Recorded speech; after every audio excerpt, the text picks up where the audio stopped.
The house was quiet except for the low hum of the refrigerator and the occasional creak of the wooden floors settling under the night's weight. I couldn't sleep. The clock on the stove glowed 2:13 a.m. as I filled a glass with water, rubbing the exhaustion from my eyes. The room was dim, moonlight cutting through the blinds, casting sharp lines across the kitchen counter. That's when I saw it, her phone face up, screen still lit. One new message. I wasn't the kind of man who checked his wife's phone. I never had a reason to. Till now. The text was short but it hit me like a fist to the gut. I miss you. When can we see each other? My grip tightened around the glass. The words blurred but I blinked, forcing myself to focus. It had to be a misunderstanding. A joke. A spam message. But deep down I knew better. Then I heard it. The sound of water shutting off upstairs, soft footsteps moving toward the stairs. My chest clenched. He was coming. My heart pounded in my ears as I placed the phone back exactly as it was, barely breathing as I stepped away. The glow disappeared just as she walked in. Casual. Act casual.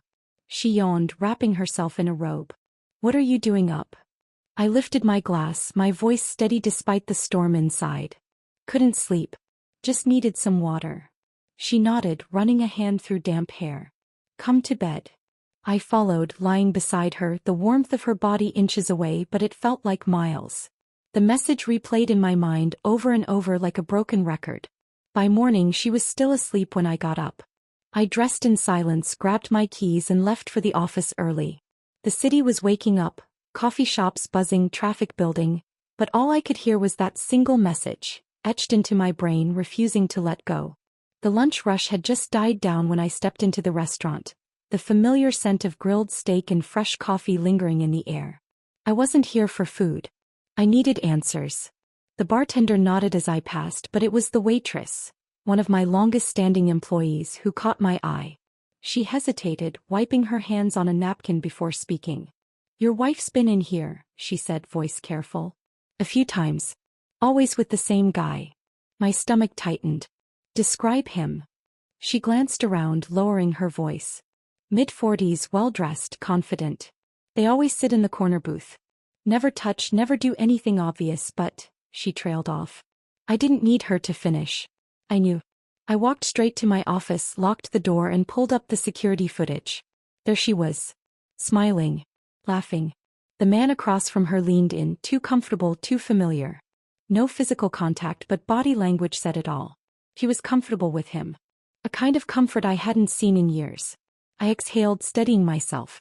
No rash decisions. Not yet. I needed more. The restaurant was nearly empty, the low hum of distant conversation fading as the night dragged on. I sat at the bar, nursing a drink I barely touched, staring at the darkened screen of my phone. My mind was a maze of unanswered questions, looping images of my wife and that man in the corner booth. I hadn't confronted her. I hadn't done anything. I just sat there, drowning in my own silence. Then she slid onto the stool beside me. The waitress. The same one who told me about my wife. Long night? She asked, her voice softer than usual. I nodded. She didn't pry, just sat there, her presence oddly grounding. I know that look, she said finally. Like you're waiting for something that's never coming back. I exhaled, the weight in my chest pressing harder. Maybe I am.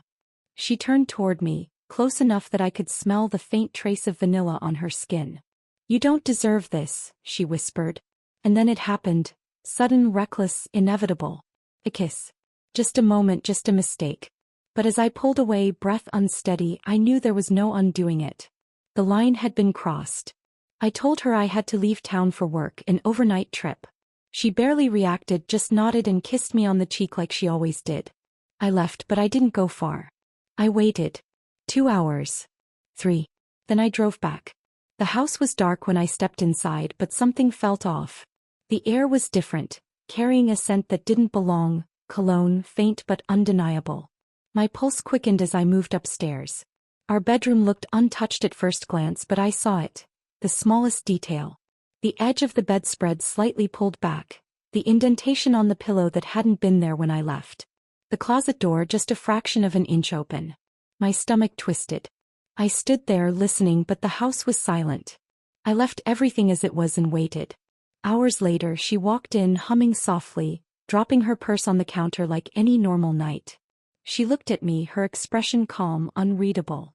"You're home early," she said, smiling. "So easy. So effortless. Like nothing had happened at all. I needed to do something, anything to pull us back from the edge. So I cooked steaks, roasted vegetables, a bottle of wine she liked. I set the table, lit a candle, tried to remember the last time we had done this just for us. When she walked in, she looked surprised but covered it quickly with a small smile.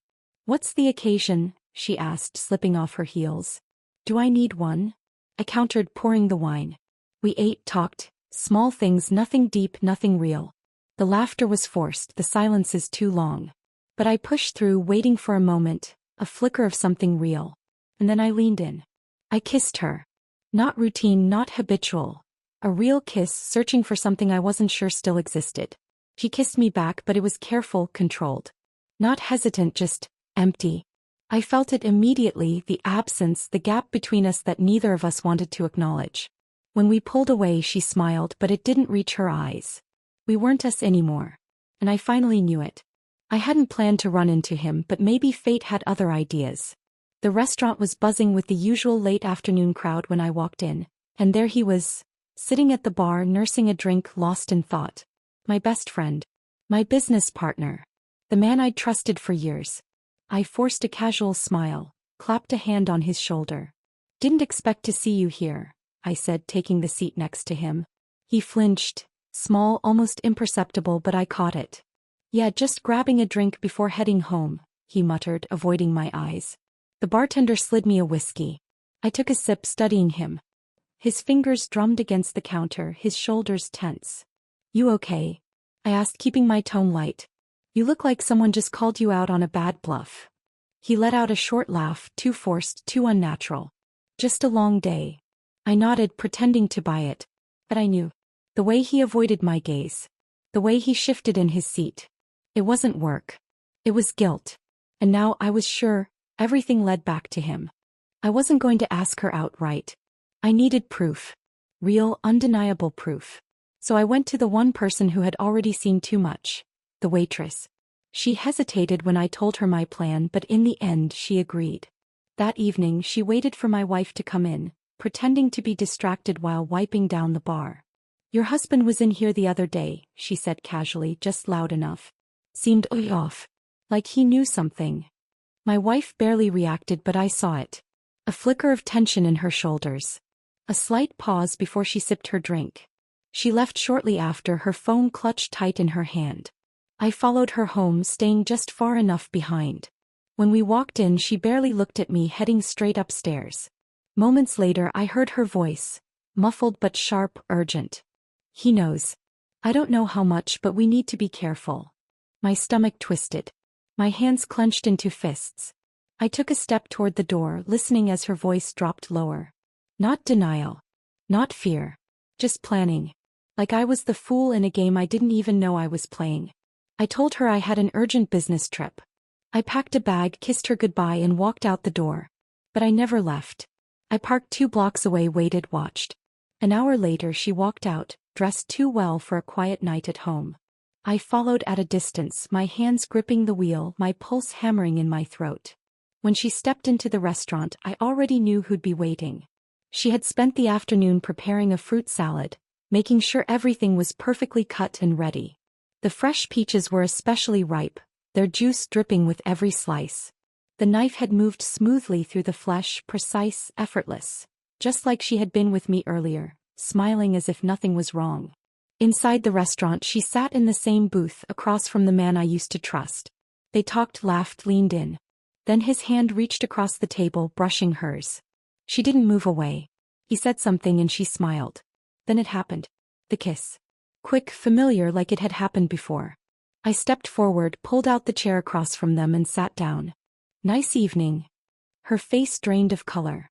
My best friend, former best friend, froze mid-breath. She swallowed hard. "I can explain." I laughed. Low, humorless. "Yeah." I leaned back, watching them squirm. "Go ahead. I'm dying to hear it." She didn't stutter. She didn't cry. She didn't even look guilty. She just exhaled slowly, meeting my eyes with a calmness that made my stomach turn. I haven't been happy for a long time, she said, voice even controlled. I didn't want to hurt you, but I raised a hand, cutting her off. I didn't need to hear it. The words were already etched into my mind, whether she said them or not. Across from me, my best friend sat in silence. He didn't apologize. He didn't offer excuses. He just held my gaze, waiting, like he had already accepted whatever was coming next. I looked between them, the weight of years collapsing in a matter of seconds. The vacations, the late nights, the shared laughter, the trust. Gone. She reached for my hand, but I pulled away before she could touch me. Say something, she whispered. I pushed back my chair, stood slowly, and let out a breath I hadn't realized I was holding. There was nothing left to say. Without another word, I turned and walked out, stepping into the cold night alone. I had lost them both. But maybe they had lost me first. The apartment was silent, the kind of silence that wasn't peaceful but heavy, pressing into every corner like a weight that wouldn't lift. I sat on the couch, a half-empty glass of whiskey on the table, my phone in my hand. One new message. The waitress. Hey, just checking in. Hope you're okay. I stared at it, thumb hovering over the keyboard, but I didn't type. What was there to say? That I wasn't okay? That I didn't know how to be? That I wasn't even sure who I was anymore? I let out a slow breath and swiped away the notification. The screen changed, flickering back to my gallery. A photo of us. Me and her. Smiling. Happy. Or at least pretending to be. I barely recognized the man in that picture. I tapped the screen, watching it dim until the image disappeared completely. Gone. Just like everything else. The city moved outside, people laughing, living, existing. But in here, in this apartment, in this moment, I was alone. And for the first time, I wasn't sure if that would ever change. The hammer pulls back. Fade to black.